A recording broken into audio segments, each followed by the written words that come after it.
रामपुर के नवाब ने आला हजरत की दावत कर दी और आला हजरत बहुत कम सफर फरमाते थे, लेकिन रामपुर तशरीफ लाए अल्हम्दुलिल्लाह। नवाब रामपुर ने कहा बरेली के बड़े मौलाना आ रहे हैं, बेहतरीन इस्तकबाल होना चाहिए। शान शान इस्तकबाल आला हजरत का हुआ। चांदी की कुर्सी बनवाई, अपने आप अलग तख्त पर बैठा आला हजरत के लिए चांदी की कुर्सी, कहा बरेली के बड़े मौलाना इस पर बैठेंगे। आला हजरत सरकार जब तशरीफ लाए उसका दरबार लगा था, सब खड़े थे। आला हजरत से कहा गया बैठें, आला हजरत कुर्सी छोड़ के जमीन पे बैठ गए। आला हजरत है ये, सब कहते हैं आला हजरत आला हजरत आला हजरत, इसलिए कहने मौली साहब आला हजरत सुन ले, क्यों कह रहे हैं आला हजरत। हाँ, अगर कोई हजरत होता तो पहले तो सोचता नवाब ने कुर्सी भिजवाई है, नीचे बैठूं पता नहीं क्या कर देगा यार, कुर्सी पे बैठूं भाई। आला हजरत नीचे, कहा हजरत नीचे क्यों, कहा मेरे नबी की शरीयत में मर्द के लिए चांदी सोने का इस्तेमाल जायज नहीं है, मेरे लिए कुर्सी रखना था तो लकड़ी की रख देता, अहमद रजा इसे इस्तेमाल नहीं करेगा। आज का हजरत होता दामन उठा उठा कर बैठता और कहता नवाब साहब तुम तो नजराने में भी यही दे दियो हमें, जो होगा देखा जाएगा, बस काम खत्म है, अपनी कई नस्लों का भला हो जाएगा।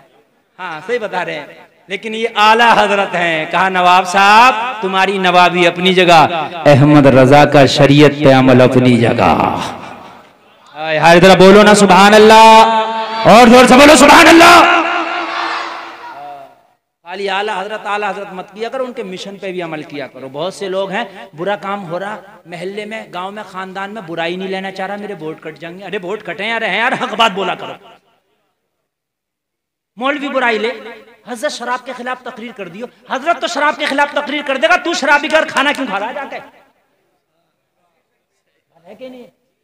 हजरत शराब के खिलाफ तकरीर करे और तू उसकी शादी में दोनों हाथों से खा रहा, यार ये कौन सा मामला है। तू कम से कम इतना कह हजरत आप तकरीर करना और खाना मैं छोड़ूंगा इसके घर, पीना मैं छोड़ूंगा इसके घर, मैं देखूं कैसा शराबी रह जाएगा। खाली मौलवी की तकरीर से इस्लाह नहीं होगी, ब्याजी सूदी के घर खाना खाना छोड़ दो, शराबी के घर खाना खाना छोड़ दो, जो डीजा बजा के बारात करे उसकी बारात में जाना छोड़ दो।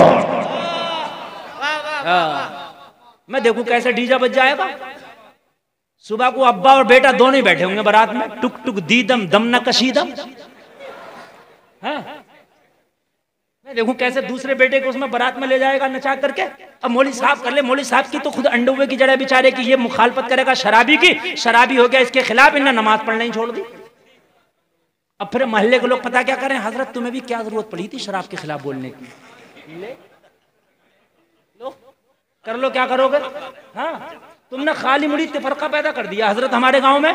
अच्छा खाला चला पीछे पहले वाले इमाम साहब तो कुछ ना बोलते थे, जब भी तो शराबी हो गए, जब ना बोलते थे तो इमाम बोलेगा सपोर्ट तेरी होगी, खोल के सुन, इमाम बोलेगा सपोर्ट तेरी होगी, इमाम बोलेगा पीछे तू होगा, इमाम कहेगा अमल तू करेगा। वो वादा करता हो कि तेरे गांव से सारी बुराइयां दूर हो जाए। हमसे तकरीर कराते हैं हजरत डीजे के खिलाफ बोल दियो। हमने कहा हम फेफड़े भी फाड़ने तो नहीं मारोगे जब तक क्या तुम अमल ना करोगे। यार हम खाली बोल के चले जाएं और कल को जब डांस पार्टी हो, तुमको देखने तो नहीं गया था, उसकी बारात में क्या करने गया था। गांव में कानून बना दो, जिसने डीजा बजाया डांस पार्टी की उसकी बारात में भी कोई नहीं जाएगा और उसका निकाह भी नहीं पढ़वाएंगे, ना अपने इमाम से पढ़वाएंगे ना किसी दूसरे इमाम को आने देंगे। मैं देखूं कैसे करेगा। कई जगह तो अपनी पाड़ गए, मैंने देखा दूल्हे से तौबा करा के छोड़ी, तौबा।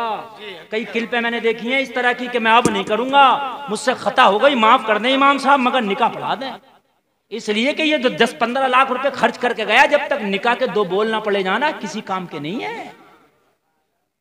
ये जो तेरे कैमरे चलने, ड्रोन वाले, हेलीकॉप्टर वाले, एक नहीं 1 लाख कैमरे चला ले, जब तक इमाम तुझसे 2 लफ्ज निकलवाएगा, जब तक ये काम के नहीं है तेरे कैमरे किसी चीज के भी। हाँ जो पिंडाल, ये जो सारे मामला चल रहे हैं, बस निकाह मैन है, शादी में निकाह, बाकी तो सब खुराफात है ये जितना कर रहे हैं।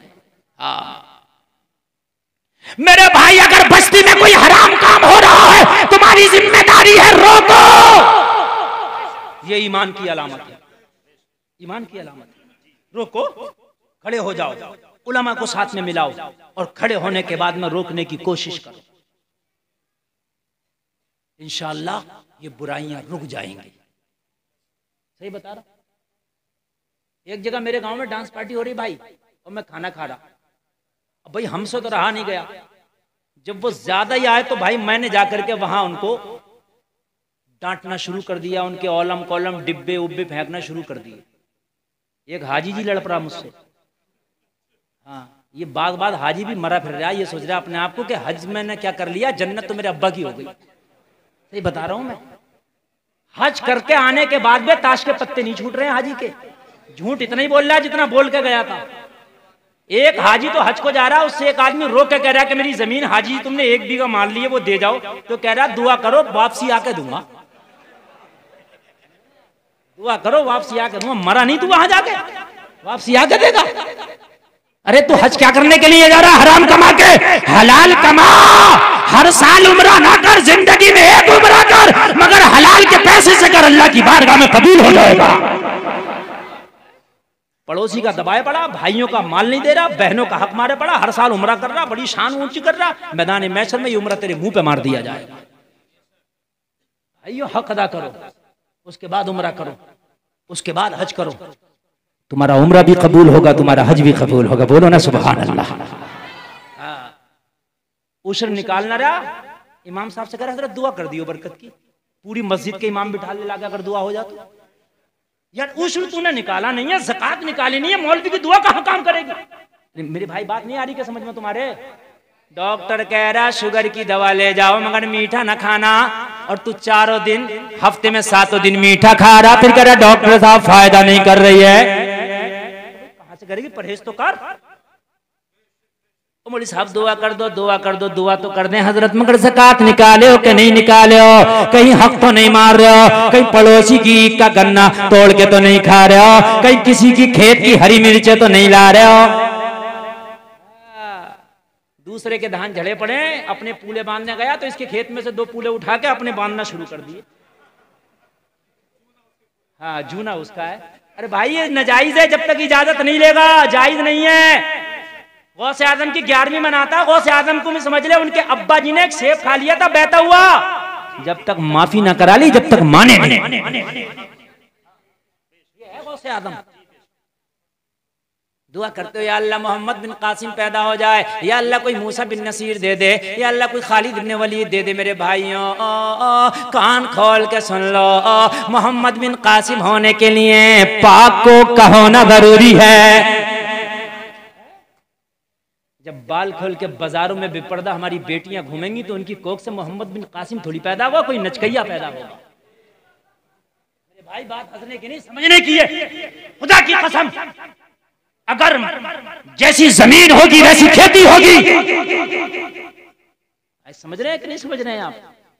आज तक दूसरा हुसैन क्यों नहीं पैदा हुआ? या अल्लाह एक ही हुसैन, इतनी बड़ी कायनात में एक ही हुसैन। मेरे मौला तो 4 और पैदा कर देता ताकि आपकी यजीदियत भी खत्म हो जाती।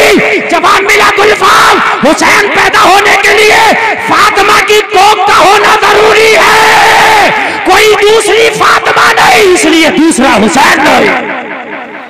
सुभान अल्लाह। नारे तकबीर, नारे रिसालत, उलमाए अहले सुन्नत, मसलके आला हजरत, फैज़ाने आला हजरत। अगर चाहते हो कि बच्चे नेक हों तो पहले बच्चियों को नेक कर लो, बाद में बच्चे नेक हो जाएंगे। सुभान अल्लाह, सुभान अल्लाह। नींद तो नहीं आ रही है आपको? खत्म करें के आगे बढ़े? ओ मेरे भाइयों, अगर हराम के लुक़मे खाओगे तो नमाज पढ़ने में मजा नहीं आएगा। अगर हराम के लुक़मे खाओगे तो कान खोल के सुनो, कुरान सुनने में मजा नहीं आएगा। अगर तुम्हारी रोजी में हराम शामिल है तो तुम्हें नेक कामों में मजा नहीं आ सकता। खुराफातों में तुम्हारा दिल लगेगा, बुरे कामों में तुम्हारा दिल लगेगा। देखने में आता है अगर तरावी की नमाज में हाफिज कुरान 2 रुकू ज्यादा पड़ जाए तो पूरी मस्जिद से खांसियों की आवाज आने लगती है, पूरी मस्जिद से। कहते हैं मौलाना आज ही खत्म करोगे क्या पूरा?